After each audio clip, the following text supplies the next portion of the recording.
తిరుమల ప్రపంచంలోనే ప్రసిద్ధి చెందిన ఆధ్యాత్మిక పుణ్యక్షేత్రం. గతంలో లక్షలాది మంది భక్తులు వచ్చిన సంతోషంగా దర్శనం చేయించి పంపిన ఘన చరిత్ర తిరుమల తిరుపతి దేవస్థానానికి ఉంది. అలాంటి పుణ్యక్షేత్రాన్ని రాజకీయాలకు వాడుకోవడంలో చంద్రబాబు తన రికార్డులను తానే బద్దలు కొట్టుకుంటున్నారు. వైకుంఠ ఏకాదశి రోజున లక్షలాది మంది భక్తులు వస్తారని తెలిసినా సరే పట్టించుకోలేదంటే దాన్ని ఎలా అర్థం చేసుకోవాలి? గత 3-4 రోజులుగా జరిగిన ఘటనల్ని చూస్తే కూటమి ప్రభుత్వ నిర్లక్ష్యం కొట్టొచ్చినట్టు కనిపిస్తోంది. టీటీడీ చైర్మన్తో పాటు చంద్రబాబు ఏరి కోరి నియమించిన ఉన్నతాధికారుల బాధ్యతారాహిత్య ప్రవర్తన భక్తులకు శాపాలుగా మారి వారి కుటుంబాలకు తీరని ఆవేదనను మిగిల్చాయి. తన తప్పులను ఇతరుల మీద తోసేసి ఎలాంటి భక్తి భయం లేని చంద్రబాబే అసలైన ముద్దాయి అనే విమర్శల నేపథ్యంలో ప్రముఖ జర్నలిస్ట్ కొమ్మినేని శ్రీనివాసరావు కామెంట్ చూద్దాం. తిరుపతి తొక్కిసలాట ఘటనపై ముఖ్యమంత్రి చంద్రబాబు నాయుడు తనదైన సహజ లక్షణాలను ప్రదర్శించే యత్నం చేస్తే ఉప ముఖ్యమంత్రి పవన్ కళ్యాణ్ తొలిసారిగా కొంత స్వతంత్ర ధోరణి మరికొంత స్వామిభక్తి ప్రదర్శించడానికి యత్నించారు. చంద్రబాబు ప్రజలకు భక్తులకు బాధితులకు క్షమాపణ చెప్పలేదు. కానీ పవన్ కళ్యాణ్ మాత్రం క్షమాపణ కోరి ప్రభుత్వ వైఫల్యాన్ని ఒప్పుకున్నారు. చంద్రబాబు నాయుడు అయితే కొద్దిమంది అధికారులపై వేటు వేసినట్లు కనిపిస్తూ మరోవైపు ఈ ఘటన తీవ్రతను తగ్గించడానికి తనకు కావలసిన వారిని రక్షించేందుకు కృషి చేస్తున్నారన్న సంగతి అర్థమవుతుంది. ఇందులో కూడా ఎలాగలా తన ప్రత్యర్థి పార్టీ అయిన వైఎస్ఆర్ కాంగ్రెస్ పైన మాజీ ముఖ్యమంత్రి జగన్ పైన రుద్దాలన్న తాపత్రయాన్ని కూడా ఆయన కనపరిచినట్టు వ్యవహరించారు. ఇదే టైంలో టీటీడీలో పరిపాలన ఎంత అధ్వాన్నంగా ఉందో, ఉన్నత స్థాయిలో ఉన్నవారి గొడవలు ఏ రకంగా ఉన్నాయో బట్టబయలయ్యాయి. చంద్రబాబు ఎదుటే టీటీడీ చైర్మన్ బిఆర్ నాయుడు, కార్యనిర్వహణాధికారి శ్యామలరావు తీవ్ర స్థాయిలో ఏకవచనంతో దాడి చేసుకున్న వైనం, ఆరోపణలు గుప్పించుకున్న తీరు టీడీపీ జాకీ పత్రికే ఒకటి బహిర్గతం చేయడం విశేషం. చంద్రబాబు ఒక 5 అధికారులపై సస్పెన్షన్ లేదా బదిలీ వేటు వేశారు. కానీ వారిలో కీలక అధికారులు లేకపోవడం గమనార్హం. అయితే తిరుపతి ఎస్పీ సుబ్బనాయుడును బదిలీ చేయాల్సి రావడం ఆయనకి ఇబ్బంది కలిగించేదే. సాధారణంగా అయితే ఇంతమంది మరణానికి బాధ్యుడిగా ఎస్పీని సస్పెండ్ చేసే అవకాశం ఉంటుంది. కానీ చంద్రబాబుకు సన్నిహితుడు కావడం, రెడ్ బుక్ రాజ్యాంగం అమలుకు ఏరికోరి తెలంగాణ నుంచి తెచ్చుకోవడం వల్ల ఆయన్ను బదిలీ చేసి సరిపెట్టుకున్నారని రాజకీయ వర్గాలు భావిస్తున్నాయి. అయితే ఈవో శ్యామలరావును అదనపు ఈవో వెంకయ్య చౌదరిని టచ్ చేయలేదు. కాకపోతే వారి పట్ల ఆగ్రహం ప్రదర్శించినట్లు వీడియో లీక్ అయ్యేలా చూసుకున్నారు. తిరుమల లడ్డూలో జంతు కొవ్వు కలిపిన నెయ్యి వాడారన్న పిచ్చి ఆరోపణను చంద్రబాబు చేసిన సంగతి తెలిసిందే. అందులోని వాస్తవాలు శ్యామలరావుకు తెలుసు. పొరపాటున ఆయన అప్పుడు జరిగిన విషయాలపై నోరు తెరిస్తే అది చంద్రబాబుకి ఎరకాటం అవుతుంది. అలాగే వెంకయ్య చౌదరి చాలా కాలం నుంచి చంద్రబాబుకు సన్నిహితుడుగా ఉన్నారు. ఇతర సామాజిక వర్గాల అధికారులపై వేటు వేసి తన సామాజిక వర్గం అధికారిని మాత్రం చంద్రబాబు రక్షించుకుంటున్నారని కొంతమంది బహిరంగంగానే వ్యాఖ్యానిస్తున్నారు. తిరుమల కొండపై ఈవో కన్నా వెంకయ్య చౌదరి పెత్తనమే అధికంగా ఉందని చెబుతున్నారు. చంద్రబాబుతో నేరుగా మాట్లాడే చనువు ఉండడం కారణమట. ఏఈఓల మధ్య సఖ్యత లేదు. వీరిద్దరికీ చైర్మన్కు సత్సంబంధాలు లేవు. బిఆర్ నాయుడు తనకు పదవి రావడంతో చేయవలసింది ఏమిటో తెలియని పరిస్థితిలో పెత్తనం చేయబోతే అధికారులు సహకరించడం లేదు. లోకేష్కు ఆప్తుడైన తననే అవమానిస్తున్నారని ఆయన మండిపడుతున్నారట.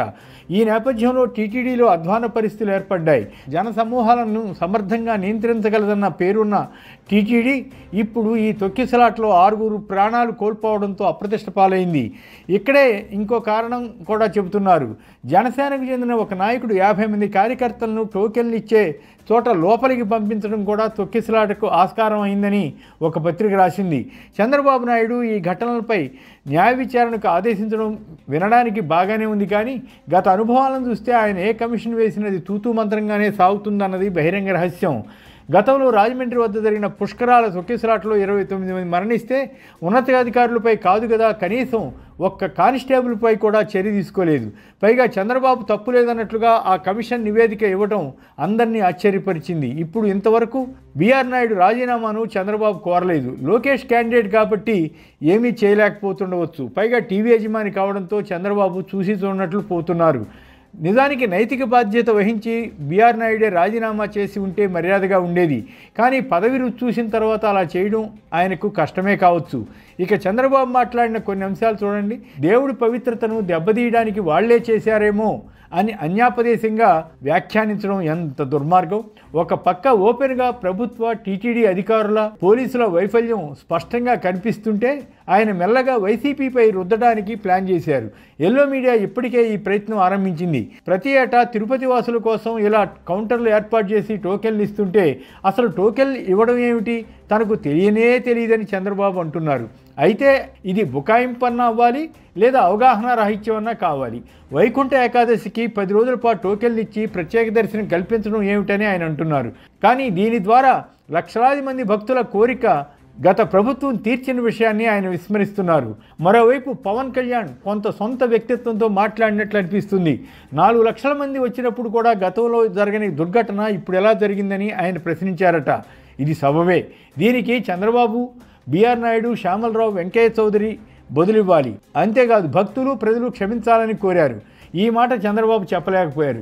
గతంలో చంద్రబాబు లడ్డూ కల్తీ అనగానే గుడ్డిగా పవన్ కళ్యాణ్ సనాతని వేషం దాల్చి నానా రచ్చరచ్చగా మాట్లాడి పరువు పోగొట్టుకున్నారు. ఈసారి అలా కాకుండా కాస్త జాగ్రత్త పడ్డారన్నమాట. అయితే ఆనాడు లడ్డూ విషయంలో అపచారం చేసినందుకే పవన్ కళ్యాణ్ ఇప్పుడు క్షమాపణ చెప్పారంటూ భక్తులు వ్యంగ్యంగా వ్యాఖ్యానిస్తున్నారు. అదనపు ఈవో చైర్మన్లను పవన్ కళ్యాణ్ ఈ ఘటనలకు బాధ్యులుగా చేస్తే చంద్రబాబు మాత్రం వారిని రక్షించే యత్నం చేశారు. టీటీడీలో ఉన్న విభేదాలను పవన్ అంగీకరించారు.